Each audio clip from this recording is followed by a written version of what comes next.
Poin yang kelima, pengendalian terpadu terhadap vektor penyakit. Pengendalian terpadu, apa sih itu? Pendekatan yang menggunakan kombinasi beberapa metode vektor dan binatang pembawa penyakit yang dilakukan berdasarkan azas keamanan, rasionalitas, dan efektivitas, serta dengan mempertimbangkan kelestarian keberhasilannya. Nah, pengendalian vektor terpadu diharapkan dapat mengurangi penggunaan pestisida. Jadi pestisida itu sangat berbahaya bagi kita ya, tidak sembarangan memakainya. Jadi dengan ada pengendalian terpadu ini, kita diedukasi atau kita tuh diajarkan bagaimana cara mengendalikannya tanpa harus bergantung pada pestisida atau racun-racun untuk membasmi mereka. Karena itu juga akan berdampak buruk pada kita. Karena itu racun, yang namanya racun bukan hanya membunuh binatang tapi juga kita. Pertimbangan metode terpadu. Poin yang pertama ada sasaran vektor dan binatang bawa penyakit jika memungkinkan untuk beberapa penyakit. Jadi sekali tepuk langsung banyak yang mati gitu maksudnya ya. Jadi tidak hanya menyasar untuk satu jenis pembawa penyakit, tapi ada beberapa makhluk yang langsung bisa kita basmi atau kita kendalikan sekaligus gitu.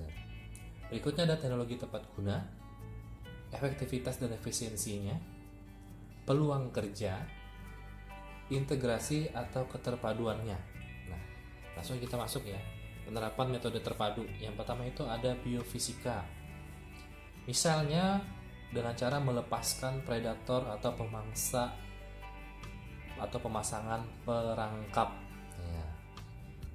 Berarti kita menggunakan cara alami, yaitu mengalahkan binatang dengan binatang. Contohnya, untuk mengendalikan jumlah nyamuk di rumah mungkin kita bisa piara cicak yang banyak ya, tapi jangan buaya, bahaya ya. Kamu kan sudah kayak buaya. Ya.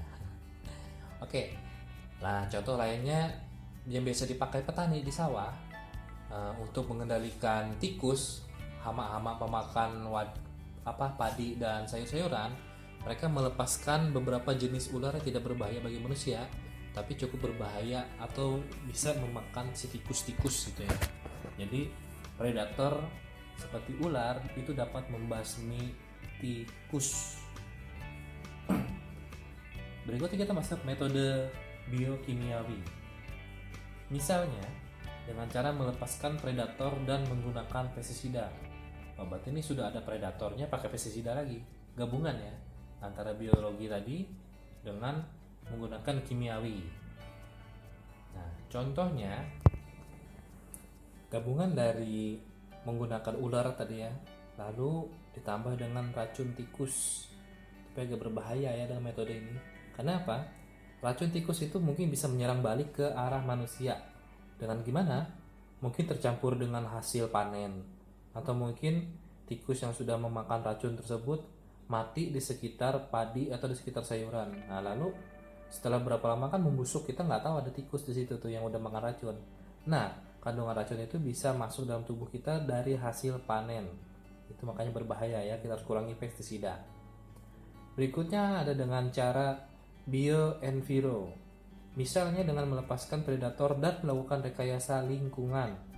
Nah, maksudnya rekayasa lingkungan di sini kita mengubah bentuk atau dari kegunaan atau dari sifat lingkungan supaya si supaya si pembawa penyakit itu tidak betah atau mereka tidak kuat sehingga akhirnya pergi. Nah, contohnya apa? Di kamar, nyamuk itu dikenal mereka sangat suka di tempat yang lembab, yang tempatnya hangat-hangat. Nah, tapi mereka tidak suka di tempat yang memiliki suhu dingin, dan juga mereka tidak akan kuat hidup di dalam suhu dingin. Nah, berarti ruang ber-AC aman ya, berarti aman dari nyamuk. Tidak juga sih, ada beberapa nyamuk mungkin sudah terbiasa, mereka sudah terbiasa hidup, tapi kita bisa dengan merekayasa. Misalnya kita tambahkan kipas angin dalam suatu ruangan kita, kayak ruang kuliah kita ya. Nah, nyamuk kan tidak akan bisa terbang, mereka bisa terbang, tapi mereka terganggu oleh kipas angin yang besar itu, sehingga mereka akan terbang ke sana kemari, mereka tidak bisa mengarahkan dengan baik untuk menyerang manusia. Oke, berikutnya ada metode fisika kimiawi. Misalnya pemasakan perangkap dan menggunakan kelambu berpestisida ini sangat berbahaya ya sebenarnya ya. Jadi kelambu berpestisida itu tidak disarankan. Mungkin ini sudah pilihan terakhir ya kalau sangat berbahaya ya. Karena apa? Pestisida yang menempel pada kelambu itu juga dapat terhirup oleh kita saat kita tidur di dalamnya. Nah, kalau perangkap mungkin bisa ya. Kalau sekarang kita kenal, mungkin kalau kamu belum tahu, di beberapa online shop atau ada di internet itu kamu bisa cari ada perangkap untuk memperangkap nyamuk, berupa bentuknya ada sinar UV yang diberikan kipas, sehingga ketika nyamuk mendekat, nyamuk tersebut akan tersedot oleh kipas, lalu dia akan tertahan dalam sebuah tabung hingga mati dehidrasi atau mati kering ya. Nah, coba deh kamu cari ya. Oke, berikutnya ada metode terpadu, yaitu ada biofisika kimiawi. Ini gabungannya biologi, fisika, dan kimiawi. Misalnya dengan melepaskan predator, memasang perangkapnya, dan menggunakan kelambu berpestisida. Ini serba paket lengkap ya. Cuma disarankan jika bisa hindari kimiawi ya, hindari kimiawi karena berbahaya bagi kita juga.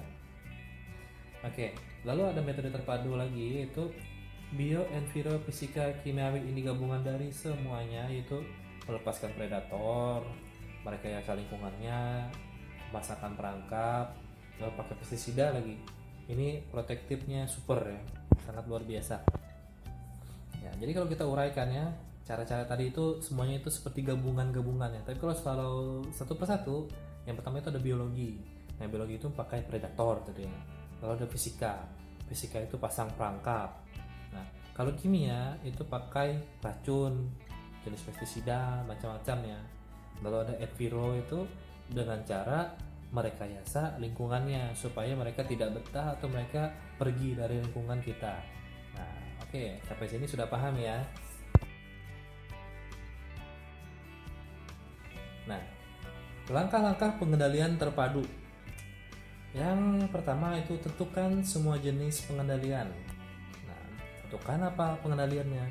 Secara biologika, secara fisika kah, atau secara kimia. Kita bisa pilih yang mana yang paling cocok dan paling aman untuk kita. Nah, lakukan perencanaan secara matang dengan melibatkan lembaga pemerintah atau lembaga swasta. Nah, berarti untuk mengendalikan vektor dan binatang pengganggu itu tidak sembarangan ya, tidak bisa dilakukan sendiri.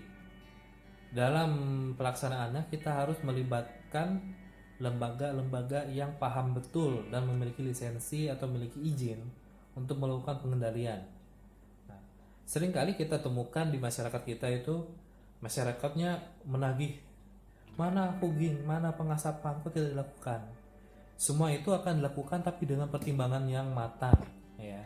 Tidak sembarangan, tidak main semprot-semprot sana sini. Karena apa? Pada saat kita melakukan fogging sembarangan, nyamuk atau serangga-serangga lainnya yang awalnya akan mati, lama-lama mereka akan beradaptasi, bahkan mereka menjadi lebih kuat dan lebih tahan lagi. Nah, salah satu contohnya atau salah satu buktinya adalah begini. Kamu akan melihat hampir di setiap hari ada iklan obat nyamuk atau racun nyamuk baru. Ya kan, betul kan? Sebenarnya itu tidak baru. Itu sebenarnya obat nyamuk atau racun nyamuknya itu sama. Hanya saja setiap kali keluar baru, mereka akan menambah dosisnya. Karena apa? Dosis yang lama sudah tidak bisa lagi membunuh atau meracuni si nyamuk. Sehingga mereka mengeluarkan produk baru yang katanya produk baru dengan wangi baru, tapi pada nyatanya mereka juga menambah dosisnya. Sehingga nyamuk yang awalnya tidak bisa mati, bisa lagi mati. Nah, tapi efeknya apa? Si nyamuknya akan semakin kuat. Ketika nyamuknya terkena, mungkin beberapa itu mati, tapi ada juga yang selamat, mungkin cuma mabuk-mabuk teler gitu ya. Nah, lalu mereka akan menurunkan genetiknya kepada telur-telurnya dan pada menetas. Lalu mereka akan menghasilkan keturunan yang lebih resisten atau lebih kuat, lebih tahan ya terhadap racun-racun tersebut. Sehingga dengan dosis yang sama, anak-anak si nyamuk itu sudah tidak akan mati lagi. Mereka mungkin cuma mabuk ya, kayak no-fly doang. Lalu, pertimbangkan sumber daya. Berarti sesuaikan dengan yang kita punya, apa yang ada di sekitar kita. Jangan paksakan yang tidak ada ya. Lalu, lakukan atau metode yang terpilih dilakukan dalam waktu yang bersamaan. Jadi jangan nanti-nanti ya, oh yang ini nanti, ini nanti, ini nanti. Tapi gunakan metode yang kamu pilih itu sama-sama. Supaya apa? Tidak ada kesenjangan atau rentang waktu yang membuat si vektor dan binatang pengganggu ini memiliki waktu atau kesempatan untuk beradaptasi. Lalu lakukan evaluasi kepadatan vektor dan atau binatang pembawa penyakit serta berkala minimal 6 bulan sekali. Berarti setelah kita melakukan pengendalian atau kita melakukan seperti fogging ya contohnya ya, itu kita harus kendalikan atau kita kontrol setiap 6 bulan sekali. Apakah benar vektor dan binatang pengganggunya itu hilang, berkurang, atau justru malah bertambah, atau bahkan malah jumlahnya tidak ada perubahan, tetap sama. Ya, kurang lebih seperti itu ya. Nah, sampai sini materi kita. Sampai sini jika ada pertanyaan silahkan.